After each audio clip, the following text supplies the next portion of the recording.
EVM आज की मनुस्मृति है। बहुसंख्यांक लोगों पर राज नहीं स्थापित किया जा सकता।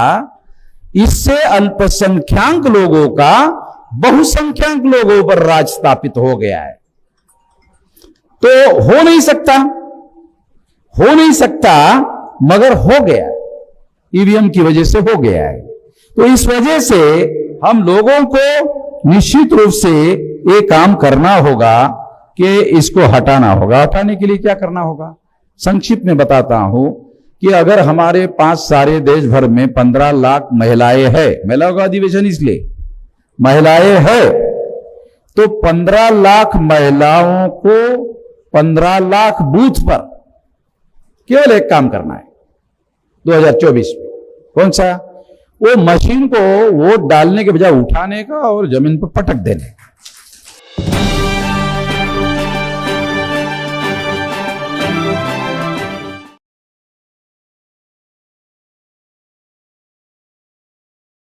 मैं ये जो तीनों विषय हैं, पहले ईवीएम है, तो ईवीएम आज की मनुस्मृति है, ऐसा वाक्य रचना क्यों बनाया गया है? ये ऐसी वाक्य रचना, ये वाक्य है ना, ईवीएम एक सब्जेक्ट है, मगर इसको यहां प्रेजेंटेशन करते वक्त कैसे लिखा गया? ईवीएम आज की मनुस्मृति है। ये वाक्य रचना बनाया गया। ये वाक्य रचना का शब्दशः क्या अर्थ है? इसका शब्दशः यह अर्थ है कि मनुस्मृति ने हमारे लोगों को अधिकार वंचित किया था 2000 साल पहले। ईवीएम ने जो संविधान ने अधिकार दिया, वोट का अधिकार, उस अधिकार को छीनने का काम कर रही है। होगी ना आज की मनुस्मृति? आगे आज की मनुस्मृति आगे अर्थ समझ में आ गया?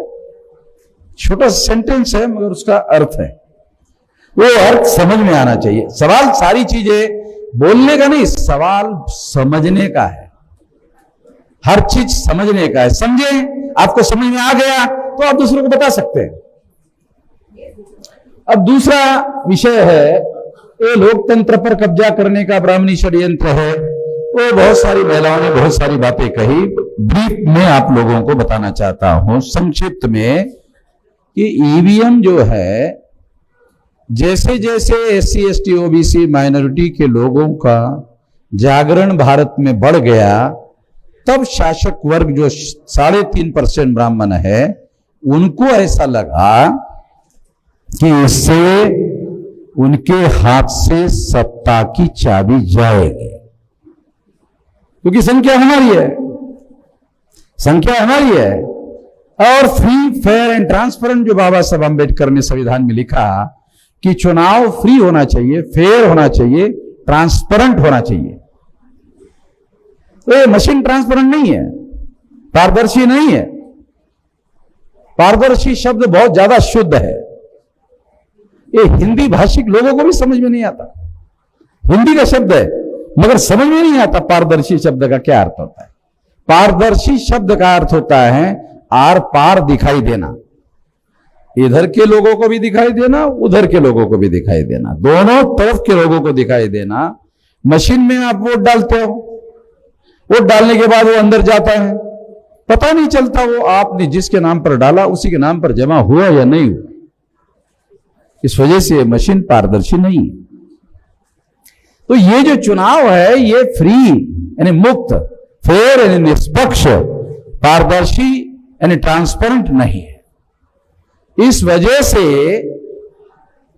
अल्पसंख्यक लोगों का कब्जा, 3.5% ब्राह्मणों का कब्जा चुनाव के द्वारा हो रहा है। चुनाव के द्वारा हो नहीं सकता मगर हो रहा है। तो ईवीएम इसके लिए कारण है।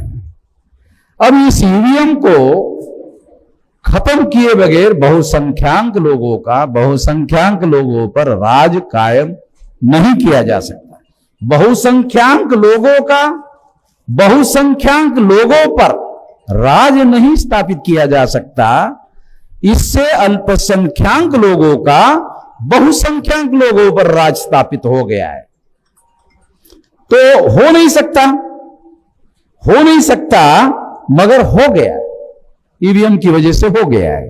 तो इस वजह से हम लोगों को निश्चित रूप से ये काम करना होगा कि इसको हटाना होगा। हटाने के लिए क्या करना होगा, संक्षिप्त में बताता हूं कि अगर हमारे पास सारे देश भर में 15 लाख महिलाएं हैं, महिलाओं का अधिवेशन इसलिए महिलाएं हैं, तो 15 लाख महिलाओं को 15 लाख बूथ पर केवल एक काम करना है 2024 में।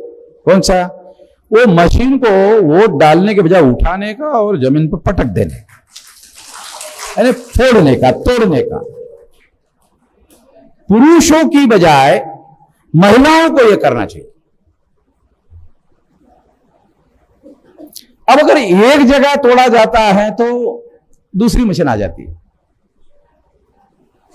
दूसरी मशीन आ जाएगी।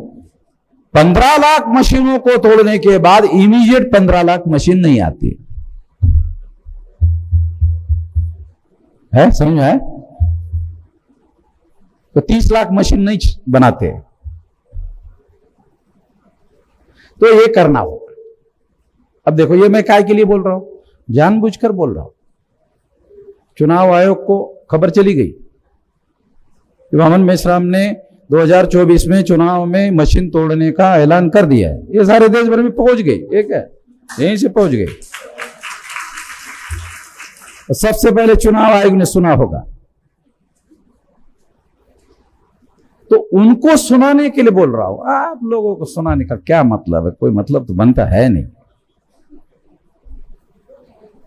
क्योंकि उनके पास अथॉरिटी है उसको रखना या नहीं रखना है। बहुत दुख के साथ कह रहा हूं, न्यायपालिका के द्वारा इस मशीन को प्रोटेक्ट किया गया है। मैं चुनाव सुप्रीम कोर्ट में केस लड़ चुका हूं, तो मेरे पास ज्यादा डाटा है, मेरे पास ज्यादा जानकारी है। मैं सुप्रीम कोर्ट में ईवीएम की केस भी जीत चुका हूं। केस जीतने के बाद कांग्रेस बीजेपी ने फिर इकट्ठा आकर फिर 2019 के चुनाव में फरवरी में फिर गड़बड़ी की दोबारा, ये 2019 में। उसका जजमेंट 8 अप्रैल 2019 को आया है, वो जजमेंट भी हमारे पास है, जिसमें मिलान करने का 1% का ऑर्डर दिया गया है। तो मैंने उस जजमेंट को स्वीकार नहीं किया और मैंने रिवीजन पिटीशन डाला हुआ है 2019 से सुप्रीम कोर्ट में। तो कोविड की वजह से उस पर हियरिंग नहीं हुई, तो अभी मैं वकील को भेजने वाला हूं कि अब तो सुप्रीम कोर्ट चल रहा है, तो अभी मेरी हियरिंग किया जाए। अभी 8 दिन में मेरा वकील सुप्रीम कोर्ट में जाएगा, ठीक है।